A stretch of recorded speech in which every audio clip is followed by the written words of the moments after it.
Hello future nurses. तो कैसे हैं आप लोग? उम्मीद करती हूँ स्वस्थ होंगे, मस्त होंगे, ज़बरदस्त होंगे, पढ़ाई लिखाई कर रहे होंगे।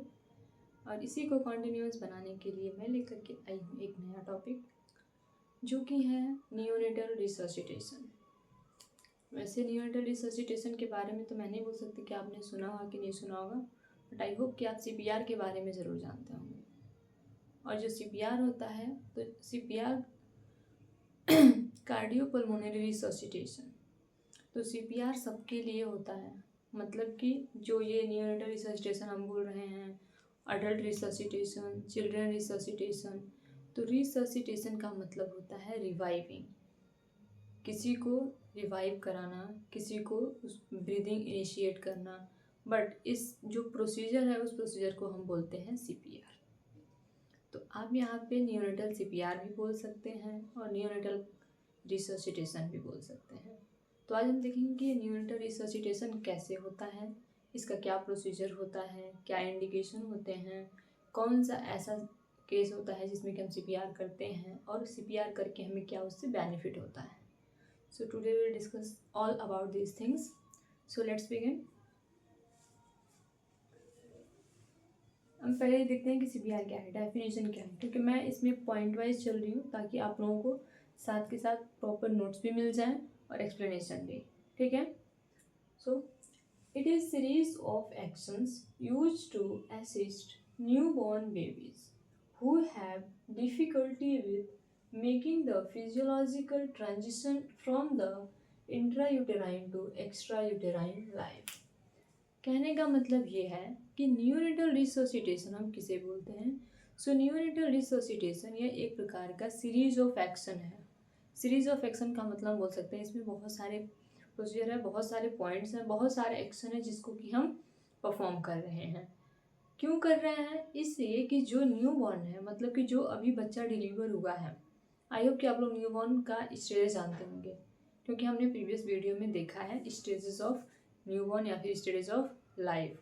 तो आप उसमें जाके देख सकते हैं कि न्यूबॉर्न कितने दिन के बच्चे को बोलते हैं, इन्फेंट कितने दिन के बच्चों को बोलते हैं और चिल्ड्रन कितने दिन के बच्चों को बोलते हैं। ठीक है। सो जस्ट आफ्टर बर्थ जो न्यूबॉर्न है उसको क्या हो रहा है, डिफ़िकल्टी हो रही है इंट्रा यूटेराइन लाइफ से एक्स्ट्रा यूटेराइन लाइफ में शिफ्ट करने में। उसमें फिजियोलॉजिकल फंक्शनिंग नहीं हो पा रहा है। और ये जो फिजियोलॉजिकल फंक्शनिंग है, तो यहाँ पे हमें CPR के बारे में अगर हम देख रहे हैं, रिसर्सिटेशन के बारे में देख रहे हैं, तो मेनली फोकस यहाँ पे होता है कि रेस्पिरेशन पे होता है, हार्ट रेट पे होता है, मतलब कि उसका ब्रीदिंग कैसा है, उसका सर्कुलेशन कैसा है। ठीक है। तो ये होता है हमारा नियोनेटल रिसर्सिटेशन। मतलब कि ऐसा इंटरवेंशन है, ये एक प्रकार का ऐसी प्लानिंग है जिससे हम क्या कर रहे हैं, जो न्यूबॉर्न है उसके ब्रीदिंग को, उसके सर्कुलेशन को, उसके टेम्परेचर को, ये सारी चीज़ें मेंटेन कर रहे हैं। कोशिश कर रहे हैं कि जो उसका इंट्रायूटेराइन लाइफ है, तो इंट्रायूटेराइन लाइफ से बाहर आके वो अपने आप को एडजस्ट कर पाए। ठीक है। अब हम देखेंगे कि गोल क्या है हमारे नियोनेटल रिसर्सिटेशन के। तो सबसे पहला जो गोल है वो है टू इनिशिएट नॉर्मल ब्रीदिंग। मतलब कि हम कोशिश करते हैं कि नॉर्मल ब्रीदिंग इनिशिएट कर पाए, नॉर्मल ब्रीदिंग स्टार्ट करा पाए, किसका? न्यूबॉर्न का। Next one, to maintain adequate tissue perfusion, और एडिक्वेट टिश्यू परफ्यूजन को हम मेंटेन करते हैं। नेक्स्ट है to restore normal core temperature, और कोर टेम्परेचर को मेंटेन करना है, उसको क्या करना है, रिस्टोर करना है। बेसिकली हमने ये भी देखा था कि कोर टेम्परेचर क्या है। टेम्परेचर हमारा दो होता है, एक सुपरफिशियल टेम्परेचर, सरफेस टेम्परेचर, या फिर कोर टेम्परेचर। कोर टेम्परेचर मतलब होता है हमारे ऑर्गन का टेम्परेचर इनसाइड बॉडी। ठीक है। नेक्स्ट है to maintain adequate cardiac output, और कार्डियक आउटपुट को मेंटेन करने के लिए करते हैं। सो हमने देखा कि गोल्स क्या है। तो गोल्स में बेसिकली हम क्या कर रहे हैं, नॉर्मल ब्रीदिंग को इनिशिएट कर रहे हैं, टिश्यू परफ्यूजन को मेंटेन कर रहे हैं, और कोर टेम्परेचर को रिस्टोर कर रहे हैं, और इसके साथ साथ क्या करना है, कार्डियक आउटपुट को मेंटेन करना है। अब हम ये देखेंगे कि जो इंडिकेशन है, मतलब कि ऐसी कौन सी सिचुएशन है जिसमें कि हमें नियोनेटल रिसर्सिटेशन देने की ज़रूरत पड़ेगी। तो वो जो सिचुएशन है वो होता है प्रीटर्म बेबीज़। मतलब कि बेसिकली जो प्रीटर्म बेबी होते हैं उनमें ज़्यादा दिक्कत होता है, उनमें ब्रीदिंग डिफ़िकल्टी होती है, उनमें ये सारी प्रॉब्लम ज़्यादा आती हैं कि वो एक्स्ट्रा यूट्राइन लाइफ में शिफ्ट नहीं कर पा रहे हैं, एडजस्ट नहीं कर पा रहे हैं। क्योंकि हमें पता है कि जो प्री टर्म बेबी हैं मतलब कि वो प्री मैच्योर भी होंगे।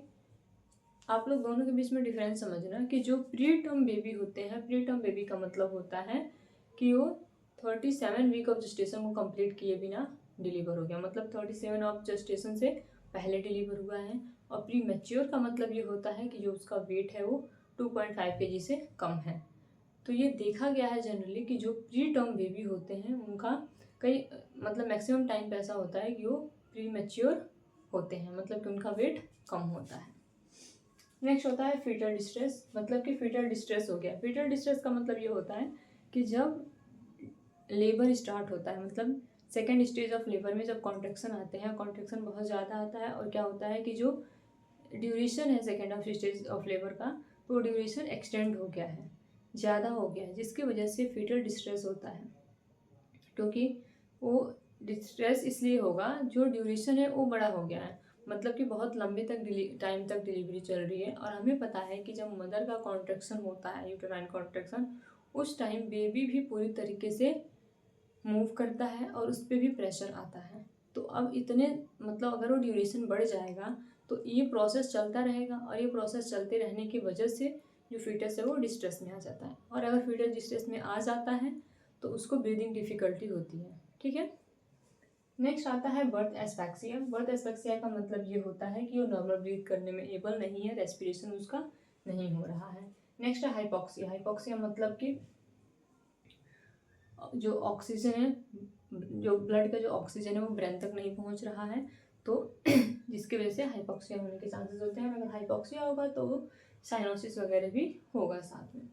नेक्स्ट आता है सीवियर आईयूजीआर। आईयूजीआर का मतलब होता है इंट्रा यूटेराइन ग्रोथ रिटार्डेशन, मतलब कि जितना ग्रोथ प्रेगनेंसी के टाइम पे जितना ग्रोथ उसको इंट्रा यूटेराइन लाइफ में हो जाना चाहिए। इंट्रा यूटेराइन लाइफ का मतलब होता है कि जो 9 मंथ का जो ड्यूरेशन है जिसमें बेबी इनसाइड द वूम रहता है, इनसाइड द यूट्रस रहता है, तो उस 9 मंथ में जितना ग्रोथ हो जाना चाहिए वो नहीं होता है। वो क्या होता है, इनहिबिट हो जाता है, रिटार्डेड हो जाता है। इसी को हम बोलते हैं intra uterine growth retardation. Next आता है नो क्राइंग और ब्रेडिकार्डिया। नो क्राइंग इसलिए हम बोल रहे हैं कि हमें पता है कि जैसे बेबी डिलीवर होता है तो डिलीवर होते ही हम उसको क्या करते हैं, क्राई कराते हैं। क्राई करना चाहिए। अगर देखो बच्चा तुरंत बर्थ लेते ही रो रहा है, इसका गुड साइन ये होता है कि वो क्या उसका रेस्पिरेशन सही है, उसने कुछ भी एस्पिरेट नहीं किया है, मतलब कोई भी फ्लूइड मेकोनियम कुछ भी एस्पिरेटेड नहीं है, और उसका जो एयर वे है वो क्लियर है। इसीलिए शायद आप लोगों ने सुना भी होगा कि जो हमारी मम्मियाँ होती हैं हमसे बहुत प्यार करती हैं, बट वो हमारे जीवन में बस वो पहला क्राई होता है, वो पहला रोना होता है जब वो हंसती हैं, उसके बाद से वो कभी नहीं हंसती हैं हमारे रोने पे। तो ये इसीलिए बोला जाता है कि अगर वो बर्थ लेते टाइम, बर्थ के तुरंत बाद अगर बेबी क्राई कर रहा है, रो रहा है, तो ये गुड साइन है कि दैट इज़ हेल्दी। ठीक है। तो ये है हमारा इंडिकेशन, मतलब कि जिसमें जनरली ज़रूरत पड़ती है क्या करने का, रिसर्सिटेट करने का। ठीक है। अब हम देखेंगे कि थोड़ा सा असेसमेंट कर लेंगे। चलो ये सारे तो इंडिकेशन हैं हमारे पास, बट सीपीआर देने से पहले, रिसर्सिटेट करने से पहले हम कुछ मॉनिटरिंग करेंगे और कुछ मेंटेनेंस भी करेंगे। तो उसके लिए हमारा एक फॉर्मूला आता है असेसमेंट ऑफ TABC। तो ये TABC का जो असेसमेंट है ये बस हम न्यूबॉर्न के CPR में ही करते हैं, अडल्ट के CPR में नहीं करते हैं। ठीक है। तो T stand for temperature. So maintenance of temperature, मतलब कि हम उसके टेम्परेचर को मेंटेन करेंगे, किसके, न्यूबॉर्न के। ठीक है। A stand for establishment of open airway, और एयरवे को क्लियर करते हैं। एयरवे को क्लियर करने के लिए हम सक्शनिंग करते हैं, एस्पिरेट करते हैं जो भी म्यूकस होता है वो। म्यूकस एस्पिरेट करने का जो हमारा मैनर होता है वो होता है माउथ टू नोज। पहले हम माउथ को एस्पिरेट करते हैं, उसके बाद से नोज को। Next one initiation of breathing, और हम क्या करते हैं, ब्रीदिंग को स्टार्ट कराते हैं, इनिशिएट कराते हैं। Next one maintenance of circulation, और सर्कुलेशन को मेंटेन करेंगे, मॉनिटर करेंगे। अगर ये हमारा असेसमेंट क्लियर है तो हमें CPR देने की कोई ज़रूरत नहीं है। अगर ये हमारा 4 चीज़ें जो हैं, अगर इसमें किसी प्रकार का ऑल्ट्रेशन है तो हम फर्दर उसको केयर प्रोवाइड करेंगे और असेस करेंगे। ठीक है। अब सोचो कि चलो ठीक है हमारा जो भी मॉनिटरिंग है वो सही नहीं आया है, और जो बेबी का अबगार स्कोर है, मतलब जो न्यू बॉर्न का अबगार स्कोर है, वो सीवियर में आ रहा है। सीवियर अबगार स्कोर होता है 0 to 3। तो अगर ये सारे डेटा हमारे पास हैं तो अब हमें प्रोसीजर स्टार्ट करने की नीड है। तो हम क्या करेंगे, प्रोसीजर स्टार्ट करते हैं। तो देखते हैं प्रोसीजर में क्या होता है। देखो प्रोसीजर में ये तो आपके प्रोसीजर नहीं है, ये बस मैंने मेन पॉइंट लिखे हैं जिस पॉइंट को हमें कवर करना है। बाकी उसके अंदर का कंटेंट मैं आपको समझाती हूँ, because this is not possible, I have to written all the things. Okay, so I can't write all the things, that's why I am going to explain all the things. Okay, जो हमारा procedure का जो पहला point है वो है initial stage. मतलब कि प्रोसीजर में जो हमारा सबसे इनिशियल स्टेज होगा उसमें हम क्या क्या परफॉर्म करेंगे।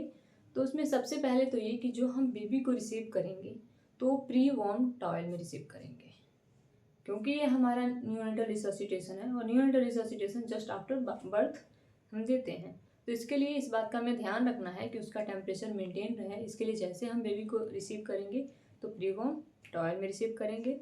रिसीव करने के बाद हम क्या करेंगे, प्री हीटेड वार्मर के अंडर में रखेंगे। मतलब जो हमारा रेडिएंट वार्मर है वो डिलीवरी से पहले हमें क्या करना है, उसको ऑन कर देना है ताकि वो प्री हीटेड हो जाए। फिर उसको बेबी को हम वहाँ पे रखेंगे। इसके साथ साथ क्या करते हैं, आई एम सॉरी इसके बाद हम क्या करते हैं कि जो बेबी है उसको जैसे हम लेटाएंगे तो उसका जो हेड होगा वो स्लाइटली एक्सटेंड होगा।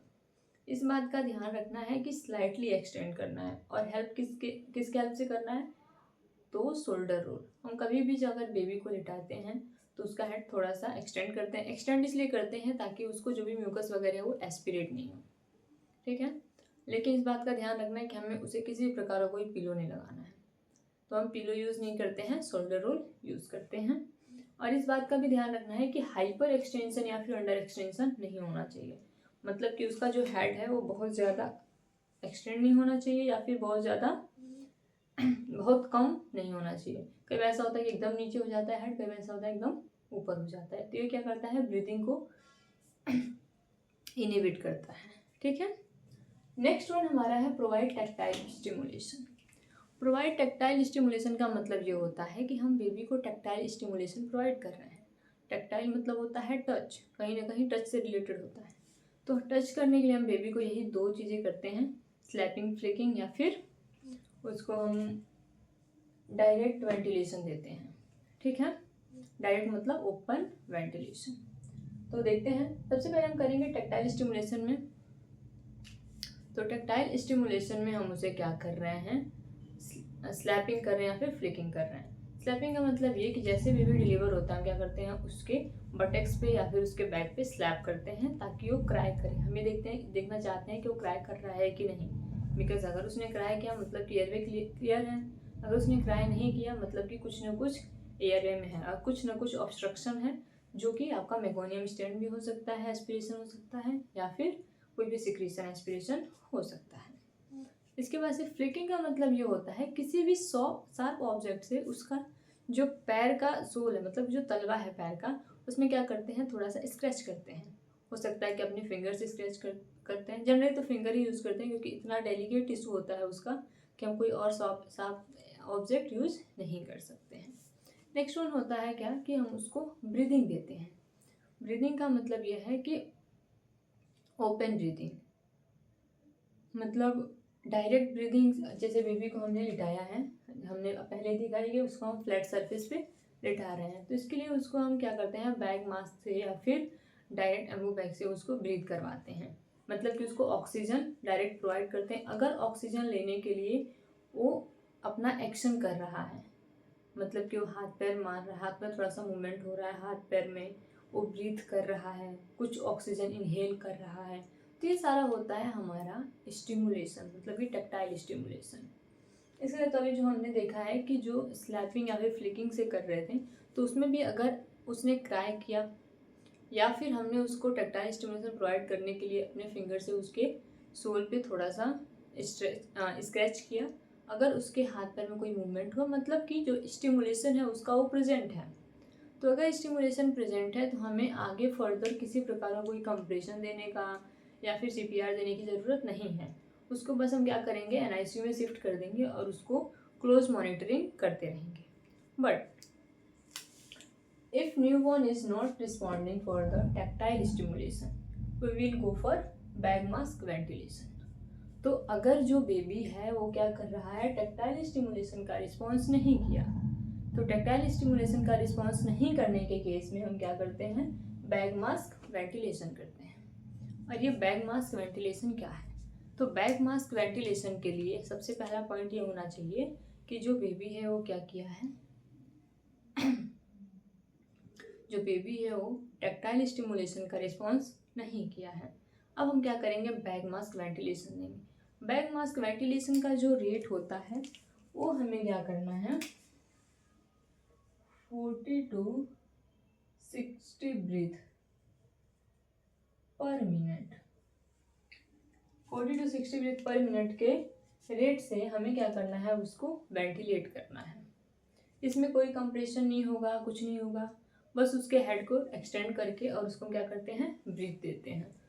ठीक है, और हमें काउंट भी करना है। जैसे यहाँ बैग मास्क वेंटिलेशन का मतलब ये है कि जब जो अमोबैग से हम उसको ब्रीथ करवाते हैं at the time of compression, तो बस हमें कंप्रेशन से पहले सिर्फ ब्रीथ ही करवाना है। तो हमें काउंट करना है 1 2 3 4, मतलब कि जितनी बार हम उस बैग मास्क को या फिर बोल सकते हैं एम्बो बैग को हम कंप्रेस कर रहे हैं, स्क्वीज कर रहे हैं, उतनी बार हमें काउंट करना है। और ये कोशिश करना है कि 40 से 60 के बीच में, मतलब 1 मिनट में 40 से 60 के बीच में हम उसको कंप्रेशन ब्रीदिंग दे दें। ये होता है हमारा bag mask ventilation.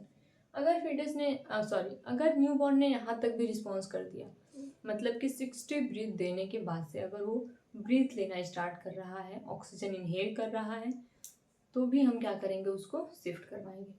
But if newborn is not responding all these 3 points, if all these 3 points going to fail, then we will go for chest compression. Okay, तो चेस्ट कंप्रेशन का जो हमारा method होता है वो सबसे पहले हमारा 2 मेथड होता है। फर्स्ट मेथड होता है thumb method, second 2 finger method. Compression देने का ये टेक्निक है। अगर हम थंब मेथड से करते हैं तो suppose that this is baby और दिस इज न्यूबॉर्न, ये ऐसे फ्लैट लेटा हुआ है, ठीक है। अब हम क्या करना है, इसे हमें थंब कंप्रेशन देना है थंब टेक्निक से। तो ऐसे हम इसको रिक्वाइल करेंगे अपने हाथ से, ठीक है, ऐसे पकड़ेंगे। जैसे हम बेबी को अगर उठाते हैं ना, उसके हाथ के नीचे उसके चेस्ट पे ऐसे दोनों हाथ से पकड़ उठाते हैं, सेम ऐसे हम इसे रिक्वाइल करेंगे। ये हमारा थंब है और इस थंब को हम चेस्ट पे रखेंगे और फिर ऐसे कंप्रेशन करेंगे। Okay, if we are going for 2 finger method, then we have to place 2 finger, middle and index finger, then we will press. Okay, so this is 2 methods we will use for chest compression in newborn resuscitation. Okay, next one location, कि चलो हमने technique में तो 2 technique हमारे पास है कि thumb technique से हम कंप्रेशन दे सकते हैं और फिंगर टेक्निक से, बट हम कंप्रेशन देंगे कहाँ, तो कंप्रेशन देने के लिए जो हमारा लोकेशन होता है वो होता है 1/3 ऑफ स्टर्नम, ठीक है। तो स्टर्नम का 1/3 पार्ट पे हम कंप्रेशन देते हैं। अगर ऐसे समझ में नहीं आ रहा है तो सिंपल सा इतना समझो कि दोनों निप्पल के मिड में हम एक इमेजिनरी लाइन बनाएंगे, दोनों निप्पल के बीच में जो पॉइंट आएगा वहाँ पे, और उससे जस्ट थोड़ा सा नीचे, या फिर बोल सकते हैं जो हमारा स्टर्नम बोन होता है तो ऊपर से 3rd पार्ट पे, तो ऐसा बोल सकते हैं कि जस्ट मिड पे हम आएंगे और मिड से थोड़ा सा और नीचे हम क्या करेंगे, कंप्रेशन देंगे। तो ये हमारा होता है कंप्रेशन का लोकेशन। अब ये है कि डेप्थ कितना होगा, तो जो न्यू बॉर्न का जो डेप्थ होता है कंप्रेशन को होता है 0.5 इंच। मतलब कि हम उसे जो कंप्रेशन दे रहे हैं तो उस कंप्रेशन का जो डेप्थ होगा, मतलब जितनी गहराई होगी कंप्रेशन की, चेस्ट जितना अंदर जाना चाहिए वो होगा हमारा 0.5 इंच। अब यह है कि रेट कितना होगा, मतलब हमें कितना कंप्रेशन देना है, तो हमारे कंप्रेशन का रेट होगा 3:1। ये जो रेशियो है वो है कंप्रेशन और ब्रीदिंग रेशियो। मतलब कि हमें 3 कंप्रेशन देना है और एक बार उसको ब्रीथ करवाना है। ठीक है, ब्रीथ कैसे कराएंगे, मतलब कि जो अम्बू बैग है उससे हम उसको ब्रीथ देंगे। ब्रीथ देने के लिए हमें इस बात का ध्यान रखना है कि प्रॉपर माउथ पीस यूज़ करना है न्यूबॉर्न के साइज़ का, और इसके साथ क्या करना है, ई और सी टेक्निक से उसको ब्रीथ देना है। ठीक है, तो ये था हमारा प्रोसीजर। और क्या था, न्यूनेटल रिसर्सिटेशन। तो न्यूनेटल रिसर्सिटेशन में हमने ये सारी चीज़ें देखी हैं। इसके साथ साथ इस बात का ध्यान रखना है कि अगर हम उसको चेस्ट कंप्रेशन दे रहे हैं तो न्यूनेटल रिसर्सिटेशन के बाद से कुछ कॉम्प्लिकेशंस भी आते हैं, जैसे कि रिब्स फ्रैक्चर हो सकते हैं, न्यूमोथोरेक्स हो सकता है, हाइपोक्सिया हो सकता है, इसके साथ और सारी हाइपोग्लाइसीमिया हो गए। तो ये सारी कॉम्प्लिकेशन न्यूबॉर्न में देखने को मिलता है। तो इस चीज़ के लिए हमें प्रिपेयर रहना है कि अगर हम न्यूबॉर्न रिसर्सिटेट कर रहे हैं, रिसर्सिटेशन दे रहे हैं न्यूबॉर्न को, तो ये सारी कॉम्प्लिकेशन को फेस करना पड़ेगा। तो आज हमने देखा है न्यूबॉर्न रिसर्सिटेशन। आई होप आप लोगों को समझ में आया होगा। एक बारी पढ़ना कोशिश करना।